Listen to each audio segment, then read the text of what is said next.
Welcome to this week's episode of The Higher Self. Today we've got a special guest that I think is going to rock your boat.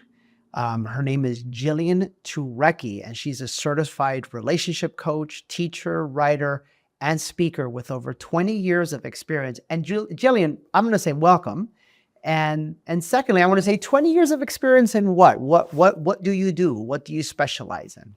Well, I specialize in relationships, but it started off teaching people yoga, but I worked with a lot of couples and I worked with a lot of individuals one-on-one and helping them heal both emotional and physical pain. So I've been working with people heal their relationship with themselves and with their bodies um, for now 21 years. So, and then for the last 11 years, I've been working strictly as like a relationship coach. And I bring in all the things because I've been a yoga practitioner for 26 years. So I bring in somatics into that. But yes, so that's how it all sort of transitioned. Does that make sense? I love that. It absolutely does. Jen, my wife, is a yoga teacher. And so I always love hearing how so much transformation starts with yoga. What drove you into a journey with yoga? Yeah, that's a good question. So I was always very active, almost like a little restless, and I loved movement. And I started dancing and swimming when I was really young. And then it was like college, and I was like, oh, I'm like a gym rat, basically. Like, give me the Stairmaster.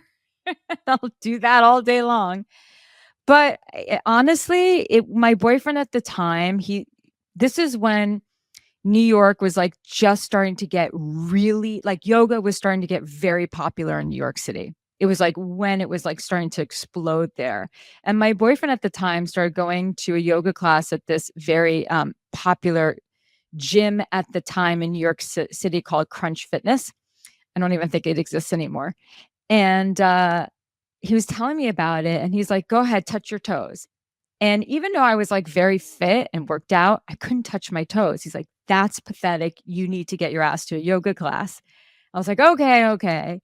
And I think that, a lot of times we don't realize, we don't know consciously that we're searching for something, whether it's to feel more connected to ourselves, whether it's searching for truth, whether it's searching for peace or happiness. We don't realize that. And so I went to a yoga class and then I realized I was like, this is what I've been looking for. And What was it about it? Like I always love to hear this because I've had similar moments myself with exactly what you're discussing. So what was it for you when you say this is what I'm searching for? Like what it was was a it that you felt? feeling. I can't put words to it. It was a feeling. I absolutely loved how I felt and I was challenged in a way that I haven't been challenged before. I love how I felt. That's what it was. It was a feeling. And I never looked back. I mean, unless there's, certain circumstances like I'm sick or something like that, I really rarely miss more than 2 days in a row of practicing. So, um yeah, it was just a feeling. It was just a feeling. And then I would say about 2 years, from that point on, I practiced every single day. And, I would say about 2 years into practice, I started to literally have dreams, like when I'm sleeping, dreams of me teaching it. And it felt like, I mean, as corny as it may sound, it really felt like a calling. I had to teach this. And, that was the same thing that happened to me years later when it came to trying to dig myself out of a emotionally catastrophic hole and figure out the nature of relationships. When I started diving into the work that I do now, 11 years ago, I had the exact same vision, which is and pull. It's like I this is what I'm supposed to be doing. I have to teach this. So yeah. May I ask, what was that emotionally catastrophic hole that you were going through? Yeah, it's part of what I, talk about in the book, but I was married, and I was only married for, 2 years, and, it was a very difficult marriage. I would say that our relationship before we got married was 90% great and 10% problematic, but the 10% that was problematic was very, very, very significant. And then when we got married, the 10% became the 90% and the 90% became the 10% because marriage, as you know, you're married. It's not like marriage solves things. It highlights it brings everything to the boils everything to the surface. And so it was very difficult, and uh long story short, he broke up with me basically in a text message. And it was the morning that I was having a miscarriage, and my mom had been given 2 months to live. So he abandoned me. Um, I mean, that's not I don't, when I say he abandoned me, just to be clear, I say that very matter of factly. It has no emotional resonance inside of me anymore. So it's not like a story. But if I look at it very objectively without emotion, it was an abandonment, right? And so that is what I was experiencing at the time. And I was like, okay, this is what I guess my life is falling apart. So I had to figure out how to survive. And then uh and then I was obsessed with the fact that I was in this position. And so I became obsessed with the question, which is, what makes a relationship work? And I've been obsessed ever since. I love that. Yeah. I find often that the thing that leads us, if we have the courage to listen and if we have the courage to move past the pain, the thing that leads us to our purpose and our life's work is, is some of the deepest pain that we've ever experienced in life. I love how, in the midst of that pain came this question. I agree. I think that it is that these kind of things that happen in our life do present an opportunity to create some sort of meaning out of it. And a lot of people have found purpose in pain, which is amazing. And it's the only way to really survive it in many ways. But,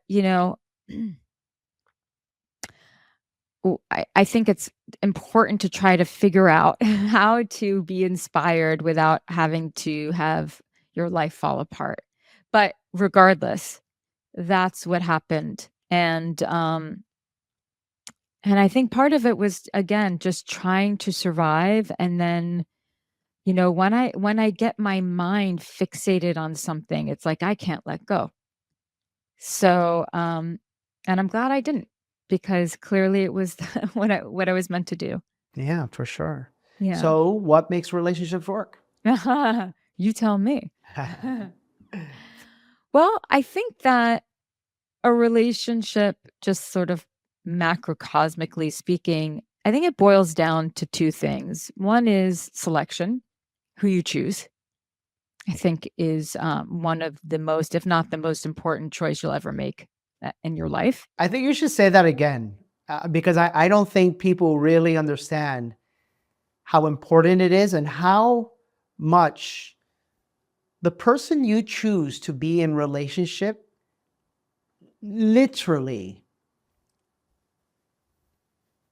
is like an outward reflection of what you believe you deserve to have in life. Yeah. It's like the person that you choose says everything about how you see yourself, how you see life, how you see happiness, how you see joy. And so when that person is leaving you unfulfilled, it normally has nothing to do with that person. It has to do with the fact that that person is showing you once and for all what you've been afraid to look at, that there are parts in your life where you may feel disconnected with the ability to be fulfilled in life. Yes. And the partner is just a mirror for that. I would agree with that 100. Yeah, I agree with that 100%.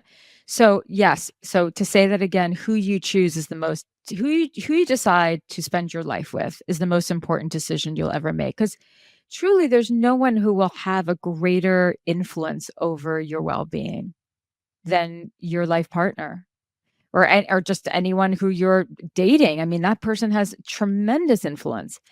And then the second factor is who you decide to be in the relationship, how you decide to show up, which is what inspired me to write the book, It Begins With You, because it really does begin with us first and foremost. So I learned that these two things, who we select and how we choose to show up, are the two determining factors of the health of relationship. So you select wrong, the relationship is going to be a problem. You consistently don't show up in the way that you need to make a relationship work, the relationship's going to be a problem. Sometimes it's a combination of both. But yeah, so those are things. And I also, one of the biggest lessons I learned is, we're not actually guaranteed the relationship that we want. Being a good person doesn't guarantee it. It's not about luck. It really is about these two choices. And our choices are what determine the quality of our love lives. Like, we can love someone and have great compassion for someone and still decide not to be in a relationship with them. That's right. We can be very attracted to someone physically, spiritually, mentally, and still make the decision to not pursue a relationship with them. And so I'm very curious, interested, inspired by and by helping people make better choices and to realize that that most of the choices that we make in our love lives until we get a little bit more aware are unconscious. And what are the ways in which we kind of stand in our own way in a relationship or when we're searching for a relationship. So these are things that really float my boat. I love that. I love that. I want to dig it deeper. First, I want to ask you, looking back, Yeah. what was it within you that you maybe learned caused you to choose someone where even that 10% was off? I don't know about you, but sometimes that 10% is like when you become conscious, you realize that 10% is a very big deal. Yes. It's a very big deal. We just kind of like sweep it under the rug, but it becomes bigger. You're like, what did you learn from that experience? Well, one thing is, I've had some really lovely relationships. And so, I've worked with thousands of people now because I got incredibly obsessive and worked with way too many people. I mean, I'm glad I did, but it was a little crazy of me. But so I've worked one-on-one with thousands of people, and that's really not a brag. That's just a reflection of just how obsessive I can be. But I what I learned from myself and with others is that sometimes a person's relationship history doesn't fit into a perfect puzzle. I had a beautiful relationship in my 20s. And then in my 30s, things got a little bit rocky. Why? Maybe because when my 30s, there were other things going on in my life where I was questioning, I want to be someone's wife, I want to be someone's mother, and there was just more pressure. Maybe, there were other things happening between me and my father. So I think context matters. So I wanted to share that as sort of like to preface it that what I learned, the reason why I chose my ex-husband and what I learned from that is, well, first of all, we were like sort of like delightfully compatible, and I had a really great rapport on many different levels. But he had some emotional problems that made it very difficult for him to be in a relationship. And when he was triggered, and he would be easily triggered, because that's an important distinction. There's one thing there's one thing to look at what we do when we get triggered, and then there's the other thing is how easily triggered are you? And he would be easily triggered by things that I couldn't understand why I was triggering him. And what he would do is shut down and pull away. And that was very familiar to me. I walked around eggshells my entire childhood around my father. And so but instead of telling him the truth of how I feel, instead of also trying to figure out his perspective in all of it, all I could think about was, how do I make it so this person doesn't leave me, while the resentment sort of builds inside of me? So I believe that I chose him because when I met him, I was in a very, very vulnerable place in my life. I was dealing with some health stuff that was very difficult for me. And I chose him because we had that rapport. And I couldn't leave him because I didn't have the security inside my body to be able to walk away from a relationship that clearly was not right for me. That's right. And that has to do with my father, or that had to do, past tense, with my father, my relationship with my father. Did you know that natural flavors are far from natural? Or that some vitamins are derived from GMO corn syrup? This is why it's so important to trust who you are buying your supplements from. And there is only one company on planet Earth that I trust, and that's Kono. I've never seen a higher standard in the industry where all of their products are third-party tested and they focus on growing organic ingredients with sustainable farming. They have a functional pre-workout that I've replaced coffee with. It is that good. It uses an organic guayasa tea that's the most antioxidant-rich source of caffeine on planet Earth. It's grown in an ancient chakra garden in the Amazon jungle. Just saying that feels awesome, doesn't it? You guys will feel the difference of this product. It provides me mental clarity, energy, and with zero jitters at all. Check them out right now at kononutrition.com/Danny and get 25% off your subscription from your first order, or 10% off any regular purchase. Again, that is kononutrition.com, and use the code Danny. Was the relationship with this individual the thing that made you go, oh, wow, this is still there? It was not, it was the ending of that relationship. And when I went into this whole sort of journey and really understanding relationships and whatnot, that it was like, now I see. Now I see. It's interesting that this topic is coming up today. This morning, one of my, I have a mastermind called Inner Circle. And, we text each other all whenever they need help. And one of the members starts telling me that she's having a hard time in her relationship. And she starts pointing out, there's like so much of him I want to change. I go, okay, well, what do you want to change? Well, like, the clothes they wear, and, the money they make, and the way they comb their hair, and the car they drive. Oh boy, she's in trouble. Just a lot, Yeah, right? So I go, a lot of this has to do with, like appearance, right? So I go, all right. She's getting the ick. Yeah, and it's the conversation had been coming up, so I'm finally like, okay, there's something here, right? Yeah. So then I use this thing called PPV, presence, personality, and values. And I said, okay, what would you rate your partner?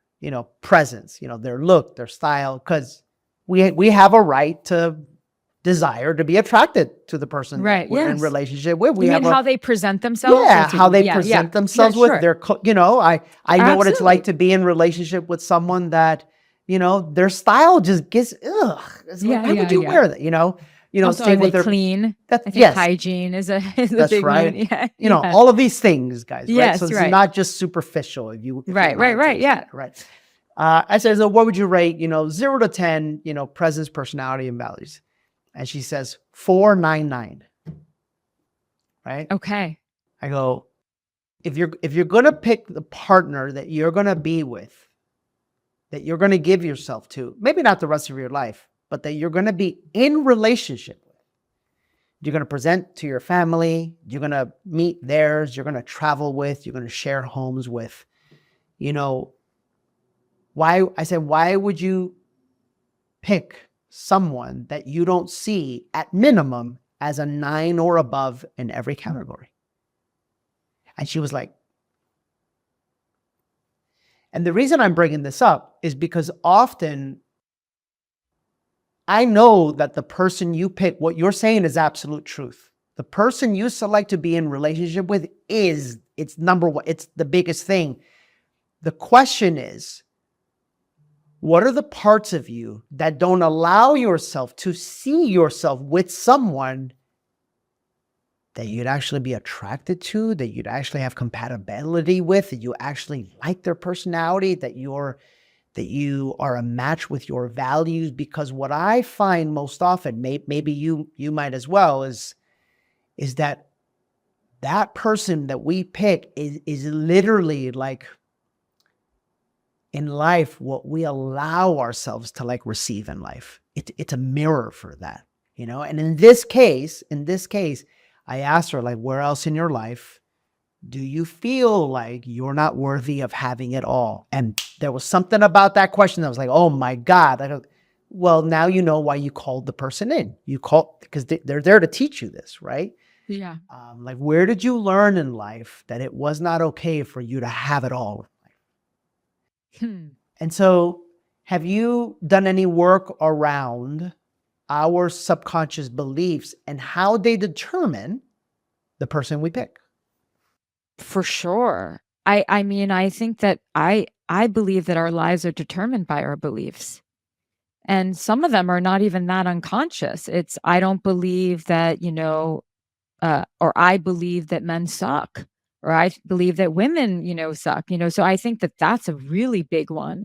I look, I think that's probably one of the biggest internal struggles that I've seen is I want to be in a relationship, let's say with a man, but I secretly hate men, but I also love them. I'm attracted to them. That's a big one. So I think that addressing that is huge. I think, of course, what you're alluding to is this idea of worthiness, believing that you are actually worth the love that you actually deserve. Um, you know, uh, People have these beliefs. Well, I can't have someone who's safe and who I have chemistry with, right? But then also people have these beliefs like, um, I'm supposed to feel the spark right away, which I don't think is necessarily true for everyone. I know lots of people where the spark kind of grew. And sometimes the spark right away is a warning sign, right? It depends on the person. Um, uh, for sure. I think another way of saying it is settling. It's settling for less. I mean, I know a lot of people who date down quite a bit. It's like they're successful, they're lovely, they're kind, and then they date the person who, they have to be a rehabilitation center for this person. The person is just like comes to the table with a whole mess. And it's like, okay, I will do that thing that I always do. I will be the rehab center. AKA I will try to change this person. And so what would be the unconscious belief there? Well, a couple. One could potentially be I'm not I'm not worth the kind of person that I really want to have in my life. That person would never love me. I don't believe. Another unconscious belief could be, I don't believe that that person exists, the kind of person that I want. Another unconscious belief is, I can only be loved if someone really needs me. The other unconscious belief is, I will be abandoned if I'm not needed. So rather than trying to actually build on love, I'll find someone who who loves me because they need me, not the other way around. And so that's safe. So yeah, I think beliefs are our beliefs, unconscious and not unconscious, are the things that we have to go to first when we're going to challenge someone to a new perspective, to see a new perspective. I love that, and I want to, we have a lot of female listeners on the show, on Instagram, and I too find that there's a lot of women that want to be in relationship and yet secretly hate men. Yeah. Or fear them, really. And it's fear. That's I was about to say. Yeah. And rightfully so, because not just in this lifetime, but we're talking for thousands of years, women have been abused, beaten, mistreated by men, burned, killed, like stoned, And so that energy, the energy of feeling unsafe around a man, has been carried by the soul like for so long, right? So naturally, yes, all men are dogs. Naturally, yes, there's no good men out there. Naturally, But if they're dogs, they can be trained. well, I don't know that we want to train anybody, but here's Well, we're always training each other in a relationship. That's what we're doing. I get that. You're right. Yeah. My question is, how does a woman begin the process of healing that? Because my Yeah. heart breaks when I see that quandary that Yes. a lot of women are in, and quite frankly, men are also in it. Like, Oh yeah. I don't want them to take all my money, and the government is only for Yes. women, and there's just Or so they're many crazy. stories. Yeah. So how does a woman begin to heal this? Well, first we have to find out like where that comes from. Were they betrayed in their former relationship? Were they with someone who cheated on them? Were they with a bunch of cheaters? What's their relationship with their father like? That's huge. That's big. Who are the men currently in their life? Because what I have found to be incredibly healing, there's a couple of things. One is, you have to look at your past choices and see them as choices. If you were with someone who betrayed you, let's look at the red flags that you may have missed. Let's look at the naivete which you may have had when you met this person. Let's look at the kind of men who you've typically been attracted to and recognize that that's a very specific kind of man, and to become more alert to those kind of traits so that you can reorient your energy towards people with better character. Okay, well, let's help her define and be able to recognize what's good character. So it's the choices, and then I think surrounding yourself with good men who you are not sexually involved with. So whether that's becoming friends with the old man at your local bookstore, or making some friends with some family members, or spouses of friends. You want to be around good quality men to recognize that they're out there, even though those are not the men that you're going to partner with. Just to know that they're out there is really, it's incredibly important. Healing father. I mean, the last chapter of my book is all about healing parental stuff. So healing your relationship with your parent, which really is just about challenging and looking at the story that has a chokehold on you up until this moment about your parent and what they mean to you and what you mean to them. So the healing can take place on multiple different levels, and sometimes it goes really deep, and sometimes it's just It's a little bit more simple of just being like, oh, like I really choose like the bottom of the barrel men. That's not because all men are terrible. It's because of the ones I'm choosing. And I'm going to now have to become a little wiser. Yeah. But it's very important. And I think it's also about understanding where that vitriol might be coming from. It really is fear. It's the fear of being hurt. It's a mistrust. Yeah.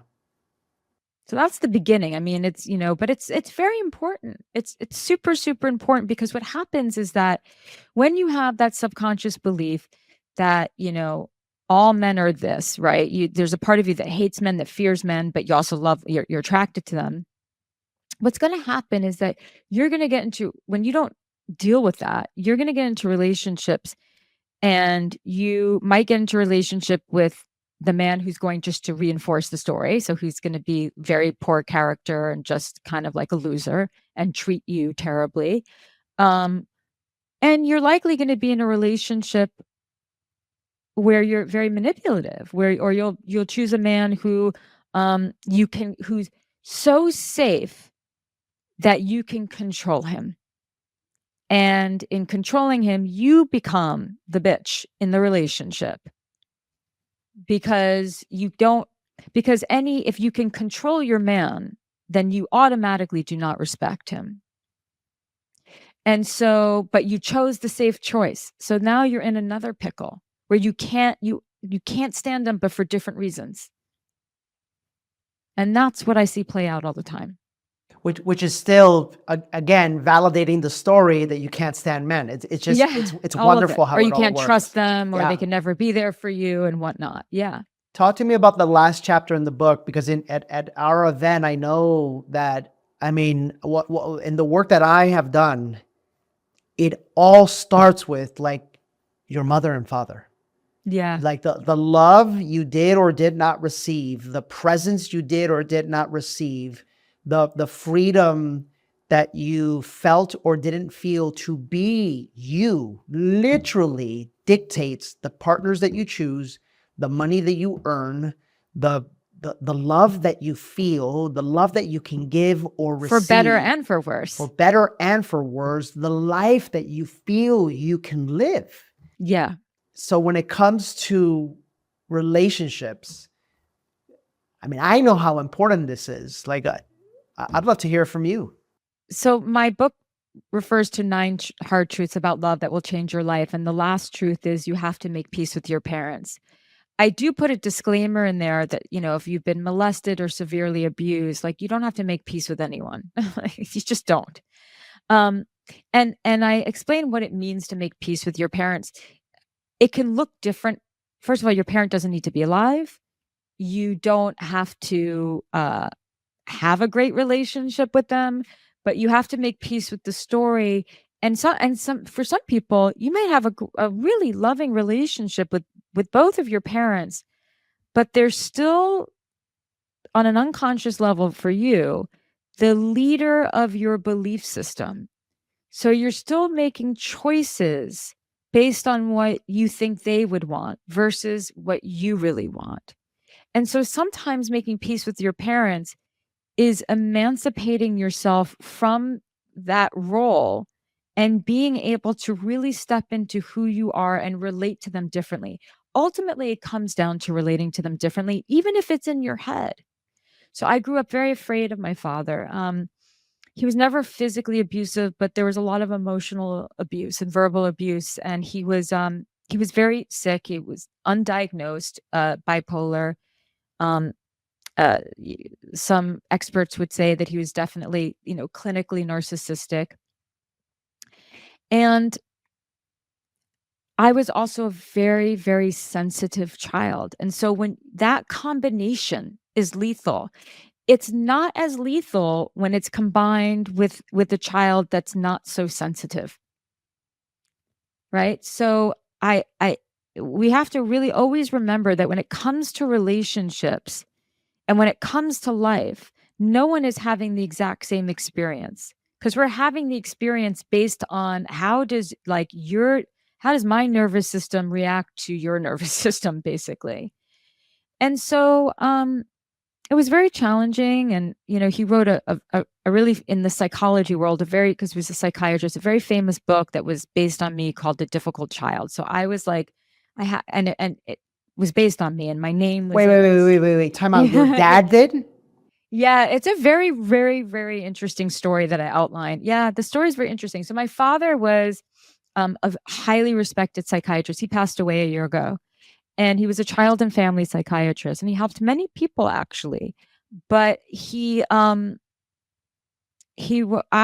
was, the baby that cried, all colicky. I was difficult. And he wrote a book called The Difficult Child and based his whole practice around it. He helped millions of people with the difficult child syndrome. I know, can you imagine? But this came out in the 80s. It came out in the 80s, right?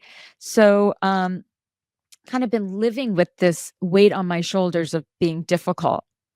And so there was that going on. And then there was also the fact that my father was a Polish man, born in Poland, like a very different generation, different culture. And he didn't know how to really he would bond with me. He was very unsafe emotionally. And so I grew up very afraid of him.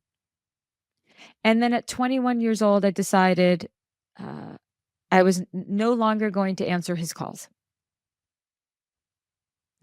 And so I made that bold decision to be estranged from him. And it didn't really solve much because estrangement rarely does. I'm not saying that there might be people who need to be for their own health and well being. But in my experience, in helping a lot of people with this, estrangement often leads to a lot of problems. And because it was the ultimate form of avoidance, I ghosted him. And whenever we ghost anyone, we're like in deep avoidance, right? And again, let's put abusive, life and death.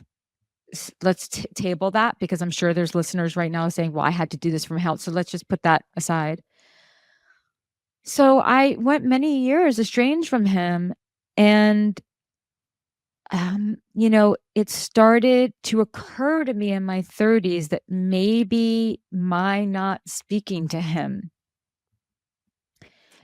pretending that the monster's not there doesn't actually make the monster go away.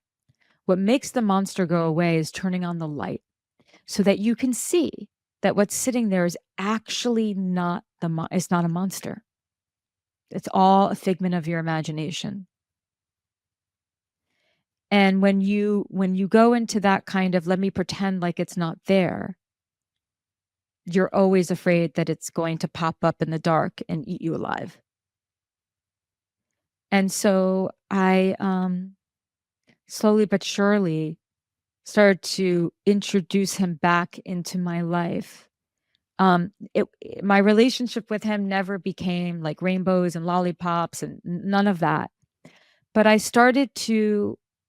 what started to change is, and this took years, the fear was always combined.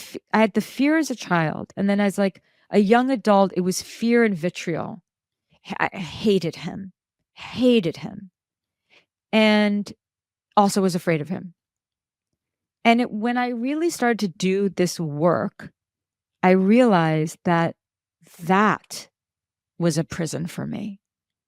And if I don't figure that out, I'm going to be a middle-aged woman with daddy issues. And I was not going to be that. I was like, no frickin' way am I going to allow that to be my fate. I'm going to deal with this. So, and he actually died when I was writing that chapter. So I thought that was, I don't know, there was some significance there. But the healing for me was to be able to have some compassion for him. So the fear and the vitriol turned into compassion. And then I wasn't afraid of him anymore. And that was the healing. And it still goes on. It's not because he died, I stopped. It still goes on. And maybe it's actually in some ways easier for me now because I don't know if you've ever lost anyone, but when a parent dies, it's very hard to hang on to the anger and the hate when someone's dead. Very, very difficult, which maybe is a good thing. I'm about to ask you something that I've never asked any guest before, and Ooh. I'm asking it from a place of love. Okay. Have you ever sat with ayahuasca? Oh, yeah, no, I have not. I'm not against it. It's just not for me. I mean, I know a lot of people who have done it, but May I ask what makes it not for you? I just know people who have had bad experiences with it and had a lot of nervous system dysregulation as a result of it and had to do like years of acupuncture to get back. And I just don't want to take that risk. I know many, many more cases that have been great, Yeah. but those I don't want to take that risk with my nervous system. But of course, there's a part of me that's curious. If someone were to guarantee me that that would not happen, I would do it. I can guarantee you it won't happen. Oh, really? In order to not miss these episodes or the weekly clips that we provide that will help you in the 3 energies of human mastery, how to change your financial life, how to change your relationship life, and how to heal yourself physically, emotionally, and spiritually, make sure to subscribe right now to the channel. Trust me, it'll be the greatest decision and action you take today, because the value we are committed to bringing you is going to be life-changing. Go ahead and subscribe right now. I sit here and I heard, by the way, I'm a curious person. So as you were sharing, I took a look at your dad and I saw his image, and I could tell, I could see what you're saying. And that combination of someone that, was probably, that hard, with you being as sensitive as you were. Sensitive is just another word for a beautiful open heart, a person that feels, Yeah. I'm coming off a weekend just last weekend where there were 40 of us that sat in ceremony. It was the most beautiful experience. Was it your first time or like your 20th time? I did like 15th or something like that. Do you do it with your wife? Yeah, I mean, for us, it's a major part of our lives. There's a lot of different plants that you can use. Yeah. You can even do it with cannabis, quite frankly. They also. What do you think about psilocybin Psilocybin is another one. Yeah. Yeah. But we both have used all 3. When speaking about relationship, it's like, the title of your book, which is genius, it begins with you. I have found that there's nothing in life that can take us into us at a deeper level and help us to heal those parts of us, like literally, like, than the plants. It's really powerful. You make a compelling case. I'm a good salesperson, that I've been told. But yeah, if you ever want to talk about that, I'd be happy to. Yeah. Maybe I'll pick your brain about that for sure. So when does your book come out? January 14th. Oh, I love it. Yeah. Do you self-publish or? No. Through Harper One. Harper One. Okay. Yeah, cool. yeah. It's interesting. I'm going through the whole book deal myself right now. I just Are signed, you? and yeah. Yeah, it's an exciting time. Yeah. But it's, it's intense. Writing a book is not for the faint of heart. Yeah. I want to help you as much as possible. How do people get a hold of it? They can just go to jillianturecki.com/book and get it. And yeah, there's some really amazing pre-order incentives and gifts that come with it. But yeah, that's when they can get it. That's where they can get it. I love that. And I want to make sure, how do they spell Turecki? Turecki. Wonderful. I think every single one of you should not only go support Jillian with this book, but get it, because it genuinely begins with you. And, my final question, Jillian, would be, If there was one thing that someone could do who's listening to this and says, "Oh my, whoa," right?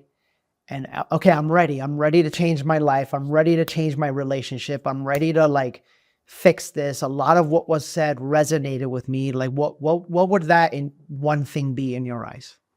I would have the person, if they're ready to change, to figure out how they've been meeting their needs up until today. And what I mean by that, their needs for safety, their need for adventure, their need for love, their need for growth, and their need for contributing. How are you meeting your needs today? Because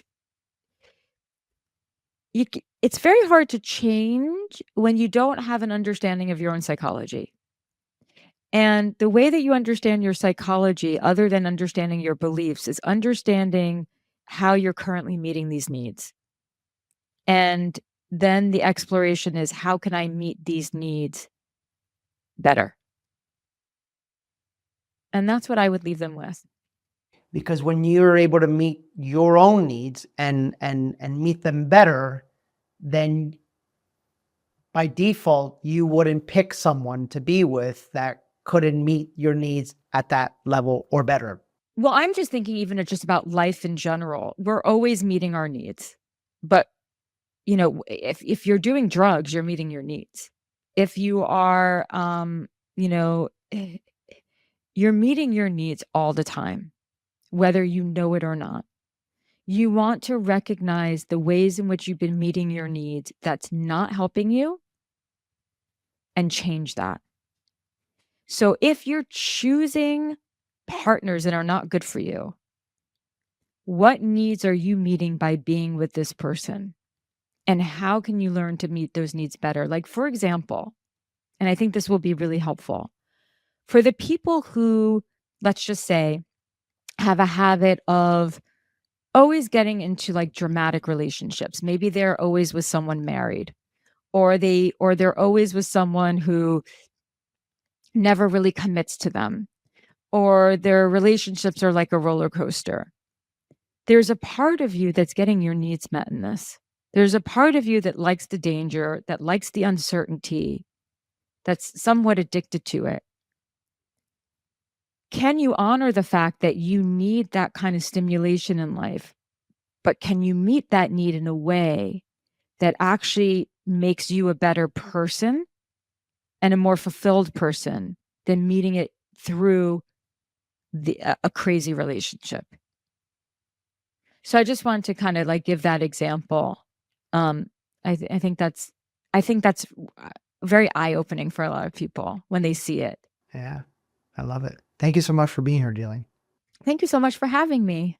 Yeah, and that's this week's episode of The Higher Self. Don't forget to go to jillianturecki.com/book.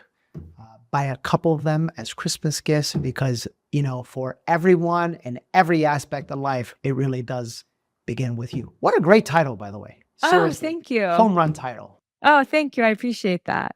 We'll see you next week. And then Jillian, one more thing. What's your Instagram, by the way? Oh, you just need to know that my first and last name and Jillian Turecki, so Instagram, TikTok, and my podcast, Jillian on Love. I love that. Beautiful. We'll see you next week with another episode of The Higher Self.